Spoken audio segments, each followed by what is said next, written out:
Welcome to Insect Insiders. I'm here with Minute Earth. How do ants build empires? Well, it helps to be good at teamwork, to see how their teamwork skills work in action. We set up this experiment right here. We place some sugar right over there and then watch this ant colony find it and form a little trail back to the nest. And they do this primarily through chemicals called pheromones. Pheromones are like invisible messages that the ants can send and receive by walking over them. Other ants in the colony follow that pheromone trail. They aren't following this ant, they're following the scent. And when they get back to the nest, they lay down their own pheromones, reinforcing the trail. So there is no real way for an individual ant to advance its own interest, except by helping the colony succeed. In a way, ants are like little robots that follow a set of instructions encoded in their genes and reinforced by their environment. But that doesn't mean that they don't exhibit remarkable feats of teamwork. The more ants that follow the trail, the stronger the signal becomes.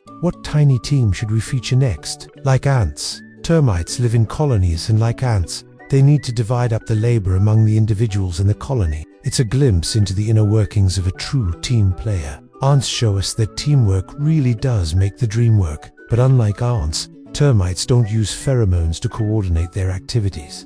All the people who make this show, we all have a shared goal of making great educational videos, and we all do our part to achieve it. Our team includes writers, editors, producers, videographers, animators, scientists, and more. And all of our hard work is made possible thanks to our patrons on Patreon. Just like ants, our team relies on a shared set of goals and communication to function. But unlike ants, we also need coffee. So thanks to our supporters for helping us fuel our hardworking team. Instead, they rely on something called tactile communication, which is basically a bunch of ants bumping into each other and smelling each other's butts. And while tactile communication can be an effective way for animals to share information, it can't replace the chemical precision of pheromones.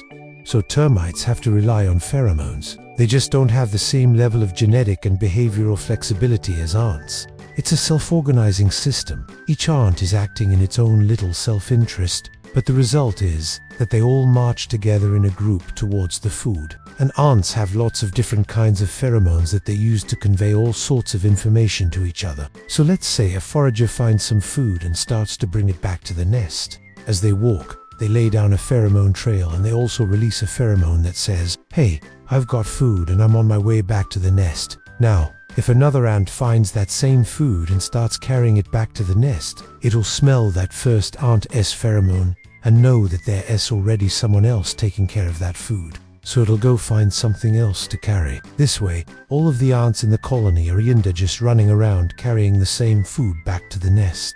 Instead, they divide up the labor and the resources so that everyone is doing their part to benefit the whole colony. One very important kind is called a trail pheromone. So here's how it works. Isn't that amazing? Like, look at how they just all work together perfectly.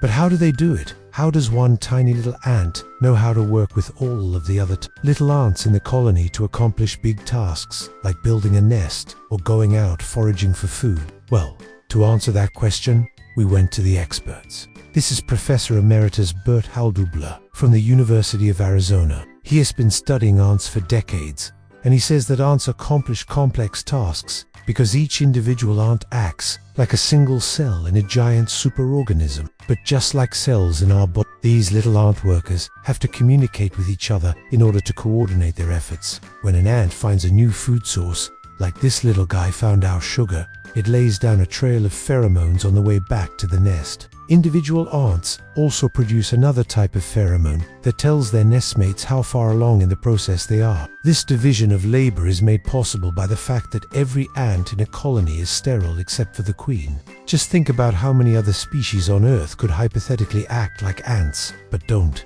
Take termites, for example. So next time you see a group of ants working together, remember that it's not just some impressive examples of insect behavior. Speaking of teamwork, it takes a lot of people to make these videos, but it's a dream team. Subscribe for more insect adventures and leave your comments below.